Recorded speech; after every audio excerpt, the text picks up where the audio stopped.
என்னோடு நீ உன்னோடு நான் வேறென்ன சந்தேகம். Hi guys, welcome back to Laddukutti vlogs. இந்த vlogல நம்ம என்ன பார்க்க போகிறோம்னு பார்த்தீங்கன்னா, ஒரு 4 பேர் சாப்பிட்ற அளவுக்கு சிக்கன் பிரியாணி குக்கரில் எப்படி குழையாமல் பண்ணுறதுன்னு சொல்லி பார்க்கலாம் வாங்க.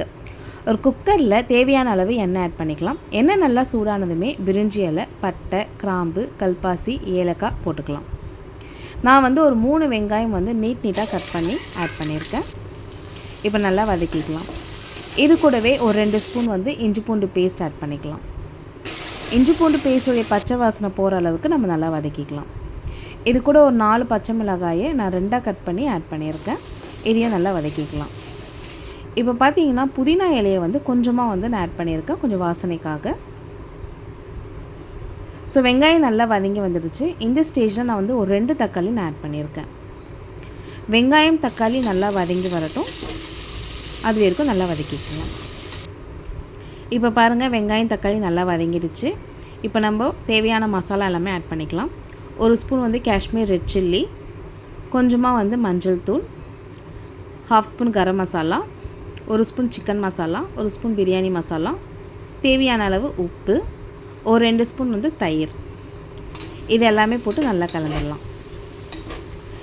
இப்போ இந்த மசாலா எல்லாமே கலந்து நல்லா எண்ணெய் பிரிஞ்சு வரணும், அது வரைக்கும் நம்ம நல்லா வதக்கிக்கலாம்.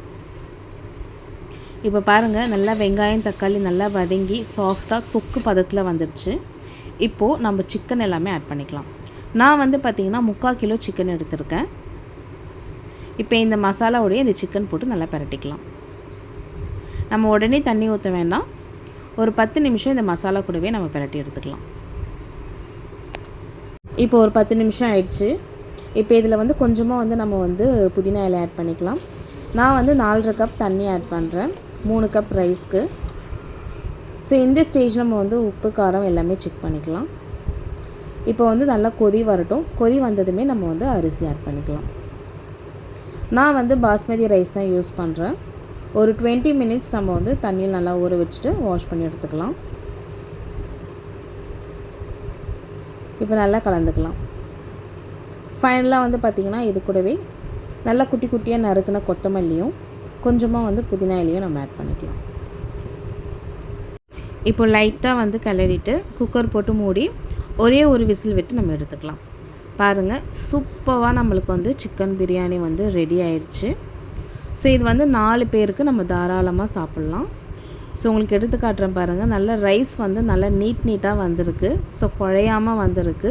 ஸோ இதே மெத்தடில் நீங்களுமே ட்ரை பண்ணி பார்த்துட்டு எப்படி இருக்குதுன்னு சொல்லி கமெண்ட் பண்ணுங்கள். ஸோ சிக்கன் எல்லாமே நல்லா வெந்திருக்கு. ஸோ கலருமே உங்களுக்கு சூப்பராக கொடுத்துருக்கு. உங்களுக்கு அரிசி பார்த்தாவே தெரியும் எவ்வளோ நீட்டாக வந்திருக்கு அப்படின்னு சொல்லி. ஸோ உங்களுக்கு இதே மெஷர்மெண்ட்டில் நீங்கள் ட்ரை பண்ணி பார்த்துட்டு எப்படி இருக்குதுன்னு கமெண்ட் பண்ணுங்கள். தேங்க்யூ, பாய்.